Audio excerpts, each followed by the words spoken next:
성경은 나를 향한 하나님의 말씀입니다.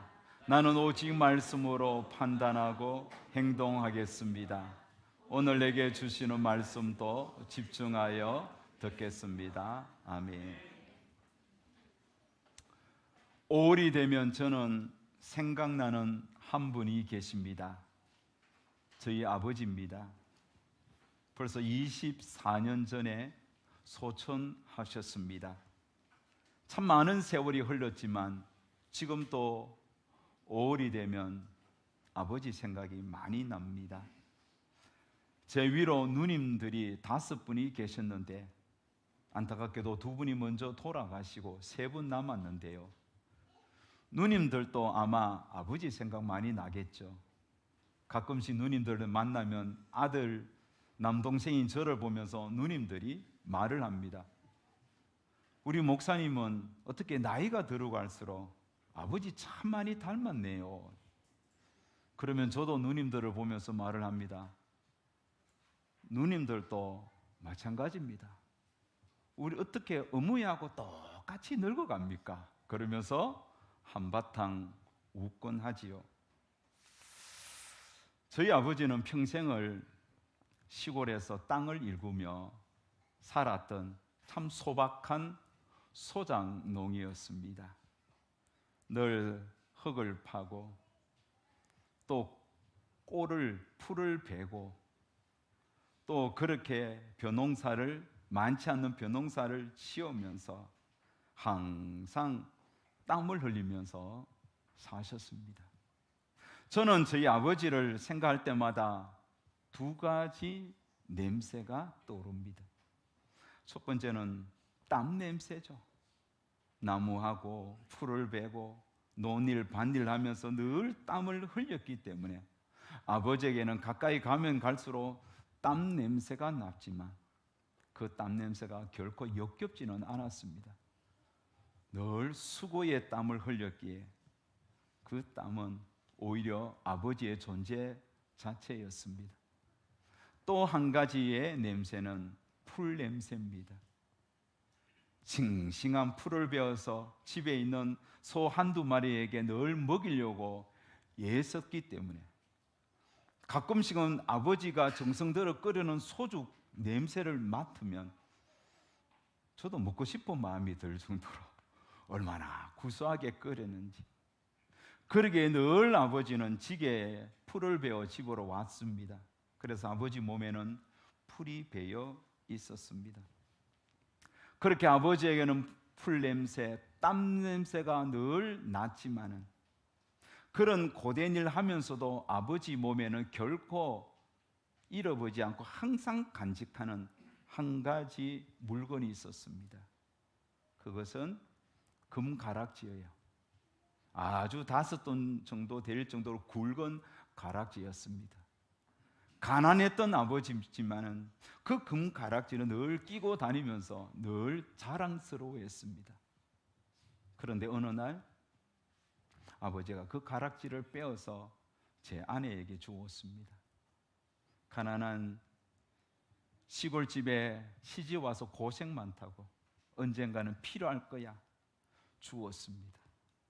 아버지가 빼낸 그 금가락지, 그 가락지에서도 아버지의 땀 냄새가 났고 풀 냄새가 났습니다. 한동안 그 가락지를 보면서 늘 아버지 생각을 했는데 저희들도 먹고 살기 바쁘다 보니까 아이들은 잘하지 돈이 필요해서 어쩔 수 없이 그 금가락지를 팔아 생활비로 썼습니다. 나훈아 씨는 여러분 홍씨를 보며 울 엄마 생각난다고 했는데 저는 가락지나 혹은 이 5월의 이 싱그러운 실록을 보면 저 아버지 생각 많이 납니다. 그러면서 눈시울이 뜨거워지는 것은 어쩔 수 없는 아들의 심정이라 생각합니다.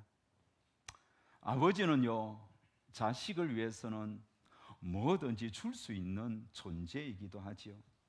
저는 오늘 여러분에게 아버지 이야기 좀 하려고 합니다. 세상에는 참 야박하고 못된 아버지들이 유수를 장식합니다. 하지만 이 세상에는 그런 못되고 악한 아버지보다 훨씬 더 많은 좋은 아버지, 자상한 아버지, 자식을 위해서 자신의 모든 것을 희생하는 아버지들이 훨씬 더 많습니다. 어쩌면 오늘 이 자리에 앉아 계신 여러 아버지들, 여러분들이 그런 분이라 생각을 합니다. 성경에도 아버지 이야기가 많이 나옵니다. 창세기에도 나오고 출애굽기에도 나오고 열왕기, 상하, 사무엘서도 나옵니다. 그런데 많은 아버지 이야기 속에 저는 예수님께서 말씀하신 한 토막의 이야기 속에 등장하는 아버지에 대해서 여러분에게 전하기를 원합니다. 아버지가, 한 집에 아버지가 있었고 그에게는 두 아들이 있었습니다. 큰 아들은 매우 순종적입니다. 아버지의 마음을 헤아리려고 성실하게 아버지를 도와 일을 했습니다. 아버지 입장에서는 참 착한 아들입니다. 하지만 작은 아들은 매우 당돌합니다.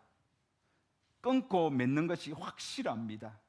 반항기가 있고 꽤나 아버지의 속을 썩이는 그런 아들이었습니다.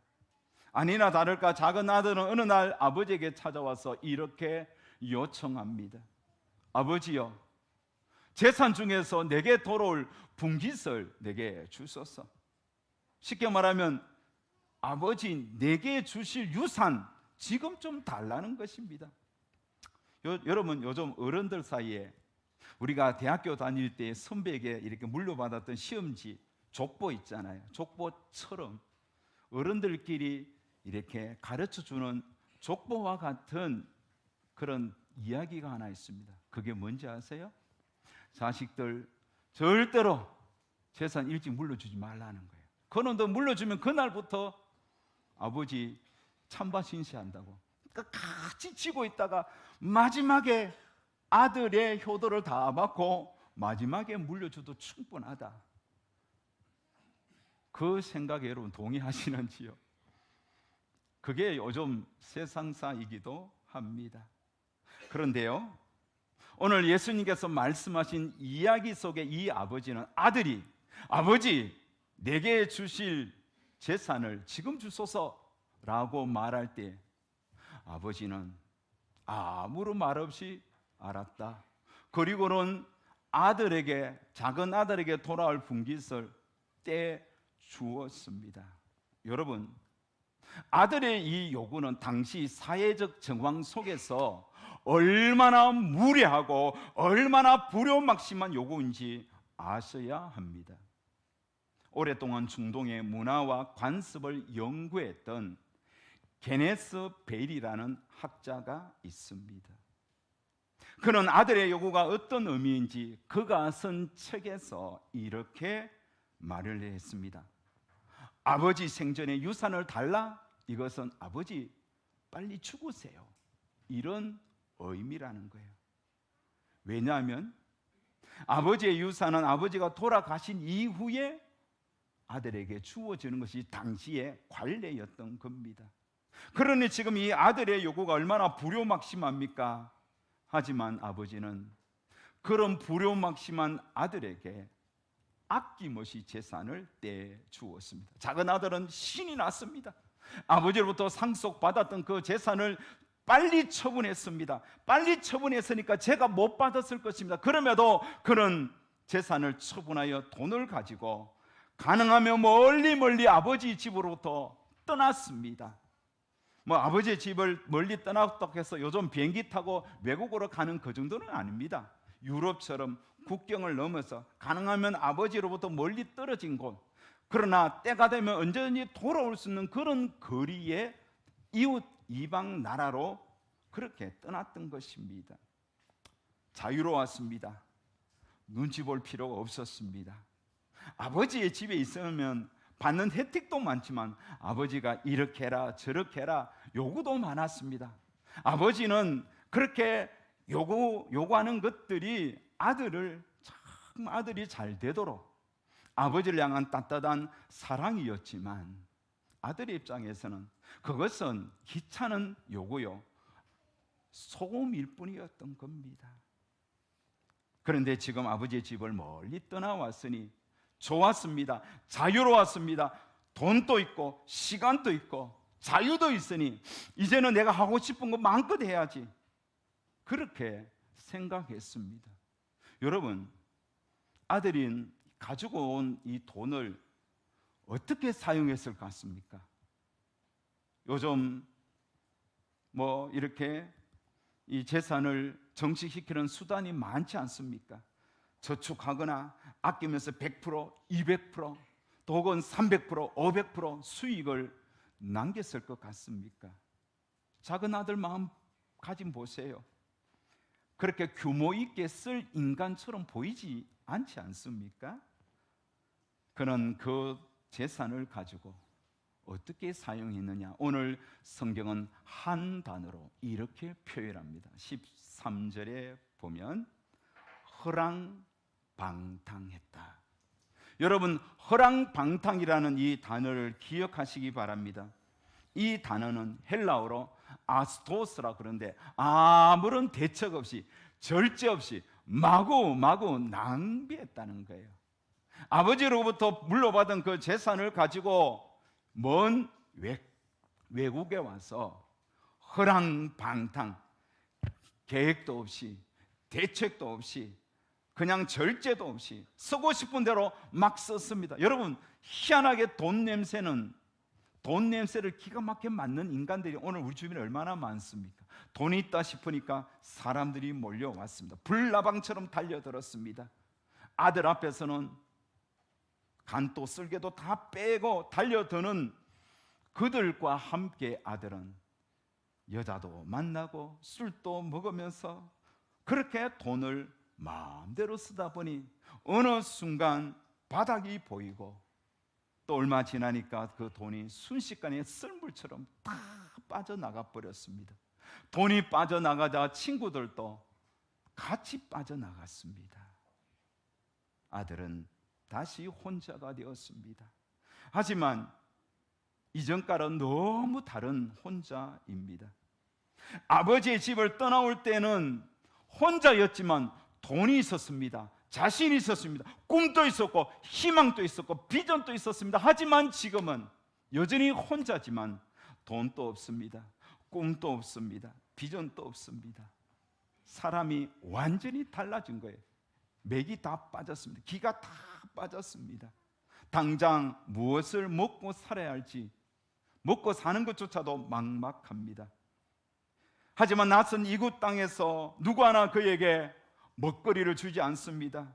아들은 겨우 입에 풀칠이라도 해야지 그렇게 생각하고 여기저기 알바 자리를 찾다가 돼지 치는 어느 농장에 들어가서 거기서 일자리를 구합니다. 여러분, 유대인들은 돼지를 부정하게 여깁니다. 그러니 돼지고기도 먹지 않고 돼지 치는 일은 더더욱 할 수가 없습니다. 하지만 이 아들은 그런 자존심이 배고픔 앞에 아무 의미가 없습니다. 한 집에 들어가서 돼지를 치면서 허기를 채우고자 합니다. 그러나 해결되지 않습니다. 그래서 아들은 돼지가 먹는 지염 열매 그것을 먹고 싶었지만 그것도 주인의 눈치 때문에 마음껏 먹을 수가 없습니다. 그 돼지가 먹는 지염 열매를 먹으려고 그러면 주인이 보고 먹지 말라고 소리치는 거예요. 자, 지염 열매가 어떤 것입니까? 오늘날은 캐롯비라고 불리는 완두콩 꼬투리처럼 생긴 콩가에 속하는 식물입니다.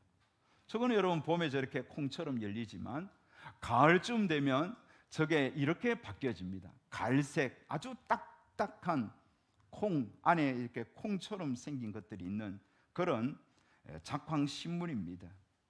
그런데 저 지염 열매는 주로 이 가축들이 먹는 사료용이지만 정말 사람들이 먹을 것도 없을 때 마지막으로 찾는 당시의 작물이기도 했습니다.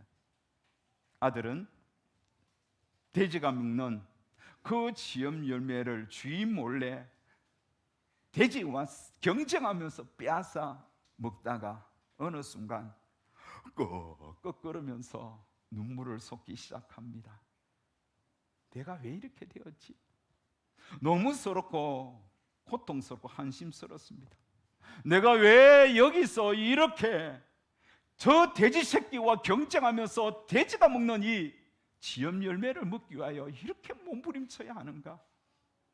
그제야 자기 자신이 객관적으로 보이기 시작하는 거예요. 어느새 그의 얼굴은 눈물 범벅이가 됩니다. 얼마나 울었을까요? 꺽꺽하면서 울지만 그가 어깨를 들썩이며 울 때 누구 하나 그의 어깨를 잡아주면서 위로해 주지 않습니다. 무슨 일이 있냐고, 왜 그러냐고. 누구 하나 따뜻한 휴지 한 장, 티슈 하나 건네는 자 없습니다. 그렇게 울다가 어느 순간 생각이 납니다. 내 아버지 집, 한없이 자유로웠던 우리 아버지. 아버지의 집에는 종도 많았고 먹을 것도 많았습니다. 아버지 집에 있을 때는 그렇게 아버지가 이래라 저래라 했던 것이 간섭처럼 잔소리처럼 들렸는데, 지금 생각해보니 얼마나 아들을 사랑했던 자애로운 음성이 있는지 그제야 느껴지기 시작하는 거예요. 아버지의 간섭은 아들을 향한 아버지만의 사랑의 표현이었습니다. 그것을 깨닫자 아들은 아버지의 집이 그립고 아버지의 그 간섭했던 그 음성조차도 다시 듣고 싶어집니다. 아들은 눈물을 닦습니다. 그리고 크게 결단하고 결심합니다. 아버지 집으로 가자. 아버지의 집으로 가서 내가 하늘과 아버지께 죄를 지었으니 이제는 아들이 아니라 품꾼으로 나를 사용해 달라고 한번 졸라보자. 아들은 뿔떡 일어섰습니다. 집을 떠날 때는 당당하게 떠나왔지만 지금은 죄인된 심정으로 고개를 푹 숙인 채 뚜벅뚜벅 고향을 향해 걸어갈 뿐입니다. 그렇게 여러 날 걷고 또 걸었습니다. 어느새 고향이 가까워집니다. 돼지를 쳤기에 옷은 누더기입니다. 신발은 다 헤어졌습니다. 저 멀리 고향 마을 어귀가 보입니다. 그 어귀 뒤로 아버지의 집도 어렴풋이 보입니다. 내 집에 다 왔구나. 하지만 걱정이 됩니다. 내 아버지를 어떻게 볼까? 내 어머니를 어떻게 볼까? 우리 형은 나를 어떻게 생각할까? 동네 사람들은 나를 어떻게 판단할까? 이런저런 걱정을 하며 마을 어귀를 향하여 터덜터덜 걸어가는데 누군가가 자신을 향하여 팍 달려오는 것이 보입니다. 달려오는 그 걸음이 결코 젊은이가 아닙니다. 찌뚱찌뚱 걸으면서 달려오는 그는 노인이었습니다. 자세히 보니 그토록 그리웠던 아버지입니다. 늙으신 아버지. 아버지가 먼저 아들을 보고 달려왔습니다. 여러분, 당시 중동 지방에서 사람들이 입었던 옷은 그냥 통으로 입은 그 하나의 옷입니다. 여러분, 요즘 아랍인들이 이렇게 중동 이런 데 가보면 입는 옷 봤죠? 그 통입니다. 그 옷 입고는 뛸 수가 없어요. 그런데 이 노인이 뛰었다는 것은 이 바지를, 이 치마와 같은 그것을 이렇게 허리춤에 묶어서 뛰었다는 것입니다. 그것은 여러분, 어른들이 채통을 잃어버리는 아주 이상한 행동이에요. 우스꽝스러운 모습이에요. 그럼에도 불구하고 아버지는 자신의 옷을 걷어서 허리춤에 묶고는 뛰어왔던 거예요. 숨이 턱까지 찼을 것입니다. 그렇다면 여러분, 우리는 여기서 왜 아버지가 이렇게 아들을 보고 뛰어왔을까?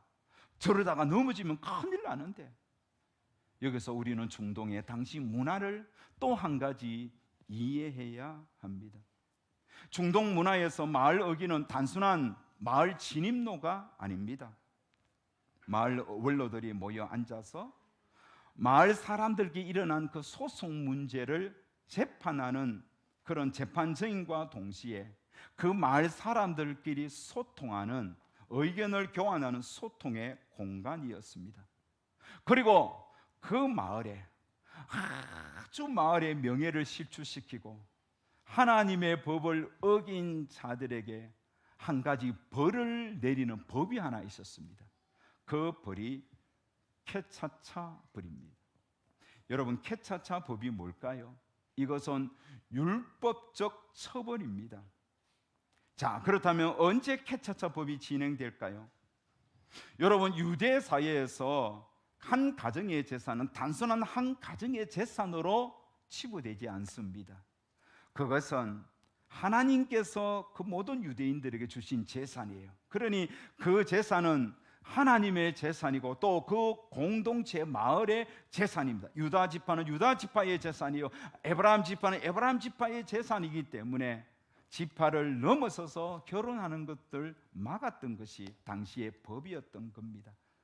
그런데 만약 어떤 아들이 유대인의 관습을 깨고 아버지의 재산을 챙겨서 다른 나라에 가서 그것을 다 탕진하고 왔다면 그것은 아버지의 재산뿐만 아니라 하나님의 재산을 잃어버렸고 동시에 그 마을의 재산을 탕진했기 때문에 마을 사람들에게는 이것은 캐차차법에 의하여 동네에서 쫓아내어야 할 사유가 되었던 겁니다. 만약에 이 아들이 파산해서 아버지의 재산을 잃어버리고 빈털터리로 돌아왔다면 마을 사람들이, 원로들이 모여서 이 아들은 캐차차법을 어겼다고, 율법적 처벌을 받아야 한다고 그렇게 판정을 내리면 바로 캐차차법이 실행되는 거예요. 그러면 캐차차법은 어떻게 실행되느냐면 이 흙 항아리에 곡식을 담습니다. 요만한 항아리 곡식을 담아서 그 아버지의 재산을 탕진한 아들에게 탁 던지는 거예요. 그러면 흙 항아리가 깨어지겠죠. 그러면서 너의 명예도 깨어졌어, 내 인생도 깨어졌어. 그러면서 그 말에서 쫓아내거나 쫓아내지 않는다 할지라도 동네 사람들이 그를 왕따시킵니다. 말을 섞지 않습니다. 그 인생은 이미 끝난 인생이에요.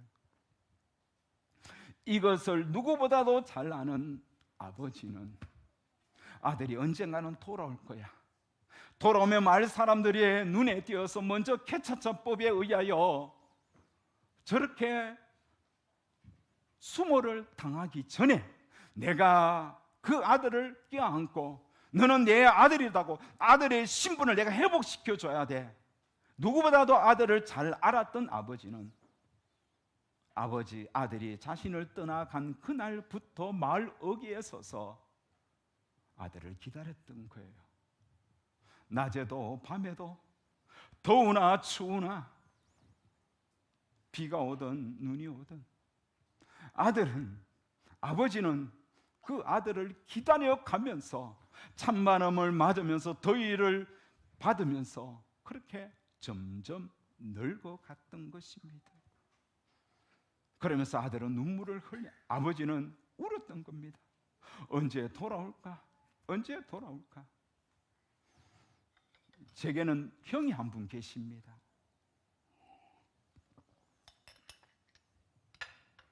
오늘 이 예수님이 이야기하신 이야기 속에 둘째 아들 같은 분이 우리 형이에요. 저는 오히려 큰아들 같이 조용했어요. 아버지에게 속 한 번 썩인 일이 없는 착한 아들. 하지만 우리 형은 허구한 날 속을 썩였어요. 그런데 한 4년 정도 집에 한 번 안 가는 거예요. 아버지는 맨날 나한테 너 형은 뭐하고 뭐하냐? 근데 형은 집에 안 가는 거예요. 추석에도 설에도 안 가는 거예요. 그러면 아버지는 늘 형을 기다리는 거예요. 그게 아버지잖아요. 오늘 이 본문에 등장한 아버지도 그렇게 아들을 기다렸던 거예요. 그래서 아들이 돌아오면 동네 원로들이나 동네 사람들이 캐차차법을 발휘해서 이 아들에게 우사를 주고 수모를 주기 전에 내 아들로 품기 위하여 기다렸다가 아들이 걸어오는 그런 그림을 미리 알아보고 달려왔던 겁니다. 냄새나고 누더기 상거지 꼴로 온 아들을 안고 아버지는 입을 맞춥니다. 하지만 아들은 너무 죄송해서 울먹이면서 이렇게 이야기합니다. 그가 작정했던 대로, 아버지, 내가 하늘과 아버지 앞에서 죄를 지었습니다. 이제부터는 나는 아버지의 아들이라고 불릴 자격이 없습니다. 하지만 그때 아버지는 그 아들의 입을 막으면서 그만하라고, 캣됐다, 너는 내 아들이다, 그러면서 기쁨의 눈물을 흘리며 종들에게 외칩니다. 제일 좋은 옷을 내어다가 입히고 손에 가락지를 끼우고 발에 신을 신기라. 살찐 송아지를 잡으라. 우리가 먹고 즐기자. 이 아들은 죽었다가 다시 살아난, 잃었다가 다시 얻은 아들이다고 그러면서 즐거워했던 겁니다. 아들은 그 아버지의 품에서 오랫동안 울었습니다. 성경에는 이 아들의 이후의 삶을 이야기하지 않지만 우리는 충분히 우리는 예측할 수 있습니다. 추론이 되지요. 그날 이후 아들은 아버지의 집을 떠나지 않았습니다. 평생 아버지의 집에서 아버지의 집의 풍족함을 누리면서 아버지의 간섭을 오히려 사랑으로 받아들이고 감격하면서 행복한 삶을 살았을 겁니다. 사랑하는 여러분, 오늘 이 예인교회라는 크지 않는 이 아담하고 작은 사이즈의 교회에 이렇게 예배드리는 이 자리에 우리 교우들도 있고, 우리 교우들의 이런저런 가족이나 지인들이나 여기저기 사이에서 만나는 관계에 의하여 초대받아 오신 분들도 있습니다. 참으로 귀한 걸음에 교회를 대표해서 제가 감사를 드립니다. 오늘 집을 떠난 아들과 그 아들을 기다리신 아버지의 이야기를 들으면서 무슨 느낌을 받으셨는지요? 아마 이 이야기는 한두 번은 들어봤을 것입니다. 예수님이 말씀하신 이 이야기는 비유입니다. 비유라는 것은 가르치는 방향이 있고 가르치는 대상이 있습니다. 아버지는 누구를 가르칠까요? 하나님 아버지예요. 하늘에 계신 우리 아버지, 하늘에 계신 우리 아버지, 우리가 믿는 하나님 아버지가 예수님이 이야기하신 이 등장하는 그 아버지입니다. 그렇다면 아버지의 집을 떠나간 이 작은 아들은 누구를 가리킬까요? 작은 아들은 과거에는 교회에 다녔는데 지금은 다니지 않는 자들을 뜻합니다. 어린 시절 교회에 다녔지만 이런저런 일들로 지금은 교회에는 마음은 은이지만 가지 않고 있는 자들일 거예요. 심지어 청년 때까지 교회 다니고 교회에서 배우자 만나 그렇게 은혜롭게 결혼 예배를 통하여 가정을 이루었지만 이런저런 일들로 지금은 교회에 나오지 않고 있는 자들, 그런 자들이 아마 작은 아들일 겁니다. 코로나 때까지는 교회에 나왔어요. 하지만 코로나 되고 모든 것이 셧다운되고 막혔을 때 온라인으로 예배 드리다가 온라인 예배마저도 허지버지 되면서 이제는 예배 자체를 아예 신경 쓰지 않고 살아가는 분들일 것입니다. 자, 그렇다면 그 아들이 돌아온 아버지의 집은 무엇을, 어디를 가리킬까요? 그것은 아버지와 아들이 만나 함께 살아갔던 아버지의 집입니다. 아버지의 집은 이 땅에서 하나님의 백성들이 하나님 아버지를 예배하며 하나님 아버지의 음성을 이 말씀으로 듣고 하나님 아버지를 찬양하는 교회, 바로 교회가 아버지의 집입니다. 아버지의 집은 하나님과 아들, 성도들이 만나는 곳입니다. 그래서 아버지의 집은 항상 사랑이 가득한 곳이고 용서가 있고 긍휼이 있는 곳입니다. 아무리 세상에서 악한 죄를 지어도 하나님의 집, 교회에 오면 용서가 있는 곳입니다. 오늘 이 자리에 오신 여러분 모두는 단순히 예인교회 예배당에 오신 것이 아니라 하나님 아버지 집에 오신 것입니다. 저는 이 아버지 집 교회에서 늘 예배드리면서 평생을 지금까지 살아왔고 앞으로도 살게 될 것입니다. 그것도 건강하게 살려고 열심히 운동합니다. 아버지의 집에는 아버지의 사랑이 있는 곳입니다. 아버지의 사랑은 이 하나님의 말씀을 통하여 우리에게 주어집니다. 오늘 누군가의 손에 이끌려 예배당에 처음 오신 분들도 있을 것이고, 그래서 낯설기도 하고 교회가 무엇이지, 하나님은 어떤 분이지 이것저것 궁금해하실 분들도 있을 것입니다. 하지만 분명한 것, 이것은 여러분 꼭 기억하십시오.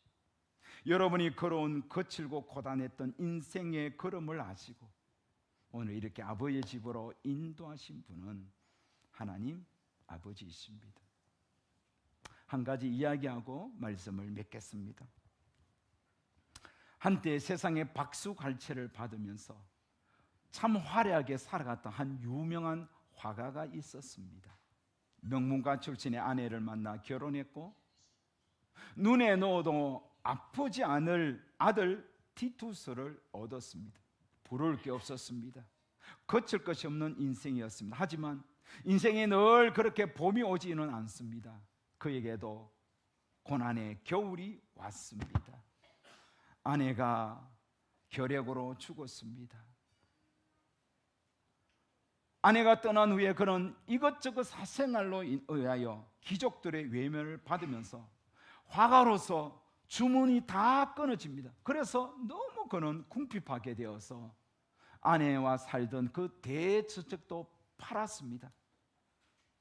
공교롭게도 그가 살았던 네덜란드의 경제 공황까지 겹치면서 그는 모든 것을 잃어버렸습니다. 명예도 잃고 돈도 잃었습니다. 술에 취해 비틀거리다 보니까 건강마저 잃었습니다. 그런데 비극은 끝이 없었습니다. 그에게 남아있는 아들 티투스가 아버지보다 먼저 세상을 떠났습니다. 이 화가는 이제는 남은 것이 아무것도 없었습니다. 돈도 명예도 가족도 다 잃어버리고 참으로 쾌쾌하고 어두운 단칸방에서 홀로 남겨졌습니다. 눈은 흐리고 손은 떨려서 정말 그림 하나 그릴 수 없을 정도로 완전히 망가진 상태에서 그는 마침내 자기 인생의 마지막 한 편의 그림을 그리기 위하여 캔버스를 집어들었습니다. 붓을 들었습니다. 그리고 하나하나 점을 찍으면서 그림을 그렸습니다. 그렇게 그려서 탄생된 그림이 무엇인지 아십니까? 바로 이 그림입니다. 탕자의 귀향이라는 1669년 이 그림을 그린 화가는 렘브란트라는 화가입니다. 세상의 성공을 쫓다 모든 것을 잃고 상거지가 되어 엎드려 있는 성경 속 저 비참한 작은 아들, 우리 흔히 탕자라 그러는데 저 탕자의 모습은 저 그림을 그린 렘브란트 자신이었던 겁니다. 그는 피눈물을 흘리며 캔버스 위에 아버지를 그렸습니다. 아버지의 그림을 자세히 보십시오. 아버지의 눈에는 눈물이 흘려서 진리겨져 있습니다. 동네 사람들이 던지는 돌팔매질을 막기 위하여 아버지의 저 두 손은, 왼손은 강인한 아버지의 남자의 손을 그렸고 오른손은 다정한 어머님의 부드러운 손으로 그렸습니다. 그러면서 자신을 지켜준 부모의 모습을 아버지의 저 그림 속에서 그는 표현했습니다. 그러면서 하나님 아버지가 바로 이 아버지라고. 렘브란트는 그제야 아버지 품, 하나님 품에 안겨서 아버지의 자비만을 갈망하면서 이 그림을 완성했고, 공교롭게도 그의 가을, 이 그림을 그리고 얼마 있지 않아서 아버지의 품에 천국으로 돌아갔습니다. 사랑하는 여러분, 찬송가 527장에는 아들을 기다린 아버지의 심정을 이렇게 표현하면서 노래했습니다. 어서 돌아오, 어서 돌아오. 우리 주는 날마다 기다리신다오.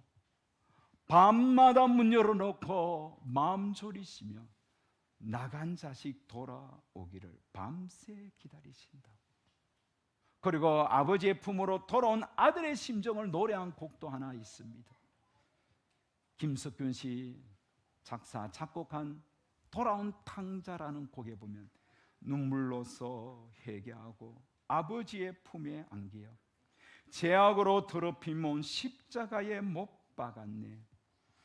구원함을 얻은 기쁨 세상에서 제일이라. 영광의 길 허락하신 내 주 예수 찬양하네. 아버지의 품에 돌아온 많은 성도들이 저 찬양을 부르면서 큰 은혜를 받습니다. 사랑하는 여러분, 렘브란트의 그 붓끝이 오늘 제가 보여준 이 찬양의 가사가 누구를 가리키고 있겠습니까? 바로 저와 여러분입니다. 세상 속에서 성공해 보겠다고 내 힘으로 붙어왔지만 때로는 돈을 잃고 사람에게 상처받고 건강을 잃어버린 채 영혼의 신발마저 벗겨진 거지처럼 처량하게 앉아있는 우리 자신을 가리키는 겁니다. 우리가 실패했을 때 세상 사람들은 손가락질하지만, 그래서 심판 항아리를 던져서 우리를 제거하려고 하지만, 하나님 아버지는 그런 우리의 실패마저도 품에 안으시고 사랑으로 등을 토닥여주면서 아버지의 부성애, 어머니의 모성애로 우리를 지켜주시는 겁니다. 하나님 아버지는 우리가 부서지고 깨진 그대로 죄의 냄새가 꼬질꼬질하게 배어있는 그 모습 그대로 우리를 안아주시는 겁니다. 사랑하는 여러분, 세상의 지엄 열매를 찾아 방황하지 마시고 아버지의 말씀이 있고 조건 없는 용서가 있고 마르지 않는 위로와 사랑이 가득한 하나님 아버지 집, 이 땅에 곳곳에 있는 교회, 그 교회에서 매주 하나님의 음성을 듣고 예배하는 인생 되시기를 바랍니다. 하나님은 여러분에게 이야기합니다. 내 아들아, 내 딸아, 참 잘 돌아왔다. 눈물로 맞아주시는 그 아버지의 품에서 영원한 행복을 누리는 모두가 되시기를 주의 이름으로 축원합니다.